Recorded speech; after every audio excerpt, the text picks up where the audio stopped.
La gata en el balcón, capítulo 26. Los bombos y los cantos copaban todo. Los gritos de los mobileros en un intento de comunicación con la masa Ceneice también. Hernán y la científica, cada vez más cerca de la puerta del edificio. Ahora o nunca, me dije. Tomé aire, rogué para que mis cuerdas vocales me respondieran y cuando entré la silla de ruedas y yo, apenas había 1 metro de distancia, extendí los brazos como para abrazar a un oso. Eché la cabeza para atrás, pegué un grito desgarrador que hizo temblar a Matías como a la última hojita de una rama en medio de una feroz tormenta y me arrojé con todo el cuerpo sobre la silla de ruedas, mejor dicho, sobre Hilda Gómez Beltrán, que ni siquiera se movió. «Abuelita, abuelita, ¿qué le hicieron a mi abuelita?», grité como loca, loquísima, de rodillas en la vereda, sin soltar a la científica, mientras Matías se había arrodillado a mi lado.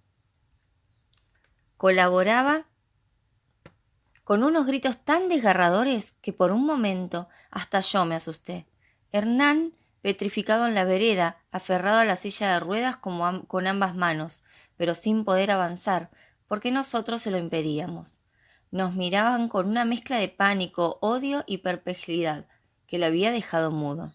La hinchada en lo suyo. Uno de los mobileros, el que estaba más cerca de la vereda, se había vuelto hacia nosotros, sorprendido. Era el momento de llamar la atención de la policía.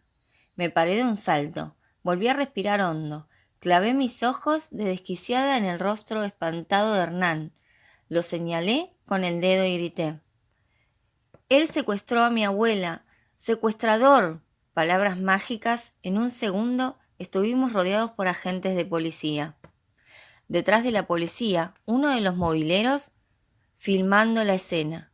Más tarde, el otro apuntando hacia nosotros con el micrófono, entre medio, a los costados y donde fuera para la hinchada de boca, que había roto filas para ver qué pasaba. Y como refuerzo de mis propios gritos, los de Matías, superándolos en intensidad y aportando nuevos detalles del caso. «Tiene un cómplice que vive en este edificio», señalaba la puerta con el dedo tembloroso. «En el segundo B, se llama Fabiana». Todo era un caos. Los hinchas de Boca que estaban más atrás seguían con los cánticos y los bombos. El mobilero del micrófono gritaba: «No tengan miedo, chicos, pueden hablar, no están solos». «¿Qué pasó con la abuelita? ¿Está enferma?». Uno de los policías le pedía el documento a Hernán, que continuaba rígido y mudo, sin soltar la silla de ruedas. Matías insistía con que Fabiana era la cómplice y que vivía en el segundo B. Mientras tanto, otro de los policías me preguntó dónde vivía mi abuelita. Le di la dirección del edificio de Ana Laura y le dije que su departamento era el 5A y que en ese momento otra cómplice del secuestrador, llamada Mica, estaba revisando todas sus cosas, buscando la fórmula secreta, porque, tatán, había llegado la hora de la gran revelación. Mi abuelita era una gran investigadora que había hecho un descubrimiento muy importante para la ciencia mundial. Para todo esto, Hernán se había puesto tan pálido que parecía a punto de desmayarse y movía la cabeza de un lado para otro como negando lo que yo decía, pero sin pronunciar una sola palabra. La cerviña de un patrullero hizo que girara la cabeza, lo que aprovecharon ambos mobileros de la cámara para tomarle un primer plano de frente, el otro para casi incrustarle el micrófono en la nariz, mientras soltaba la infantante pregunta: «¿Tienen algo que decir? Este es el momento, el país entero lo está mirando». Capítulo 27. ¿Quién se hace cargo de estos menores? Como era lógico, en algún momento nos iban a preguntar por nuestros padres. Así que no tuvimos más remedio que dar sus respectivos números telefónicos para que los llamaran. A todo esto la policía ya había despejado la vereda y el banderazo de los de Boca había vuelto a lo que era, una marcha alegre y bochinchera, a golpe de bombo y cánticos. En cuanto a los entusiastas mobileros, terminaron subiendo al móvil para seguir la marcha hasta la Bombonera. Mientras 2 policías salían del edificio, escoltando a Fabiana, que miraba a Hernán como pidiéndole explicaciones, llegó una ambulancia para trasladar a la científica al hospital, Argerich, según escuché que decía uno de los policías. Minutos después, aparecieron Pablo y Andrea en su auto. y detrás de ellos, Ana Laura en un taxi. De ahí nos fuimos todos a la comisaría. Si la policía esperaba que los mayores explicaran algo, estaban listos. Ninguno de los tres sabía ni media palabra del caso. Lo único que pudo confirmar Ana Laura fue que efectivamente Hilda Gómez Beltrán vivía donde yo había dicho. Pero cuando el agente le preguntó si se trataba de una madre o de su suegra, Ana Laura me miró a mí, abrió la boca como para decir algo, pero se quedó muda. O sea que tuvo que hablar yo. Traté de ser clara y precisa. Pero el asunto era medio complicado. Y para que lo entendieran, empecé por el final, es decir, desmintiendo que la científica fuera mi abuela. Y antes que dijeran algo, arranqué con el principio de la historia. La gata en el balcón.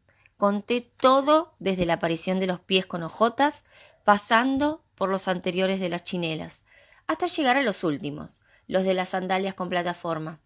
Seguí con la silla de ruedas, entrando al edificio el domingo a la noche, enumeré todo lo que habíamos observado gracias a la larga vista de Matías. Mencioné a Zulema y a Carola. Las compras de comida en la pescadería y más hasta que llegué a la dama que desaparece. Y ahí me callé, porque un policía me acercó un vaso de agua que me tomé casi sin respirar. Mientras tanto, Matías aprovechó para seguir por su cuenta. En la película desaparece una viejita en un tren, que nadie sabe dónde está, hasta que al final la encuentra una chica. Resulta que en una estación suben a una mujer toda vendada en una camilla. Para todo esto, a la viejita la tenían escondida para reemplazarla por una mujer vendada. La reemplazan, pero la chica se da cuenta. ¡Ay, Dios mío! No sé si esto lo dijo Ana Laura o si fue Andrea, si estoy segura de que era la voz de una mujer. A continuación se oyeron varios suspiros, largos, pero no podía decir quiénes fueron los suspiradores. Eso sí, Matías y yo, seguro que no. Capítulo 28. De regreso a casa. Cuando salimos de la comisaría, ya casi era de noche. Pablo y Andrea nos dejaron en el departamento. Pero antes, el pobre Matute y la pobre Anita se tuvieron que bancar un reto de aquellos por partida triple. La que empezó apenas subimos al auto fue Andrea. Estaba furiosa. Nos dijo que si seguíamos así, un día nos iban a tener que ir a buscar a la morgue, y que si pasaba eso, ella nos agotaba a los dos juntos y nos mataba por segunda vez. Andrea es tan exagerada como mi abuela.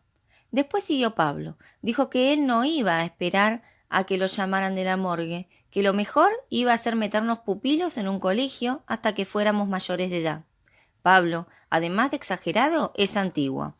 Eso de los pupilos es del siglo pasado. Y al final le tocó el turno a la abuela de Ana Laura, que nada que ver con mi abuela, por suerte. Nos dijo que no podíamos seguir metiéndonos en asuntos peligrosos, que teníamos que cuidarnos y estar agradecidos de tener familias comprensivas y cariñosas, que bastante libertad nos daban, y que no abusáramos de su paciencia.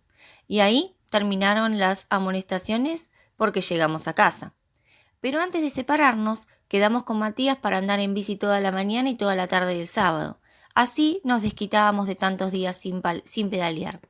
Al subir al ascensor, nos encontramos con la portera, cargando las bolsas de basura que había recogido piso por piso, y nos contó que a la tarde habían ido 3 policías a buscar a la señora del quinto A. Yo les abrí la puerta de la calle, y ellos subieron solos. Al ratito nomás, bajaron con el quinto. Dijo, bajando la voz, como si temiera que alguien pudiera escucharla. No sabía que era tan joven, agregó con cara de sorpresa. En pocas palabras, Ana Laura le contó que se trataba de otra persona y no de la científica, con lo que me pareció que la dejaba más confundida de lo que ya estaba. Yo no dije nada por 2 motivos: cansancio y hambre, mucha hambre, desde las rabas del mediodía que no probaba bocado.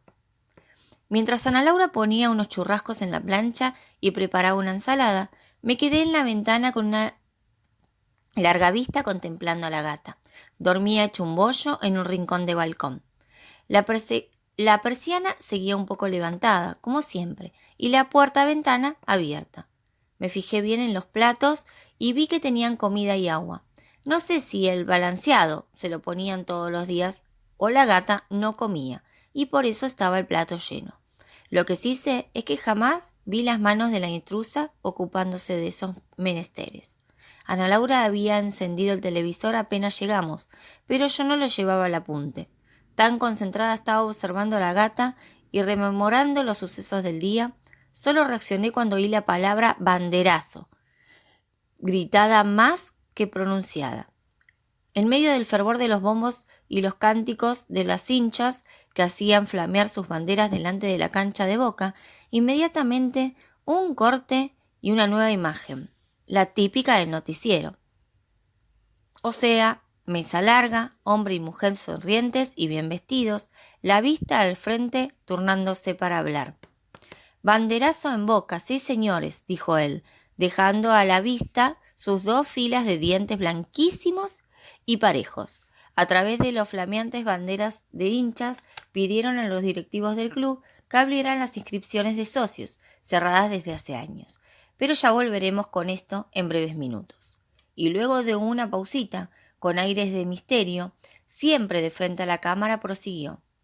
Creo que María Emilia tiene algo que contarnos. Y tras gritar la cabeza, su compañera concluyó. ¿No es cierto, María Emilia? Así es, Emanuel, arrancó ella.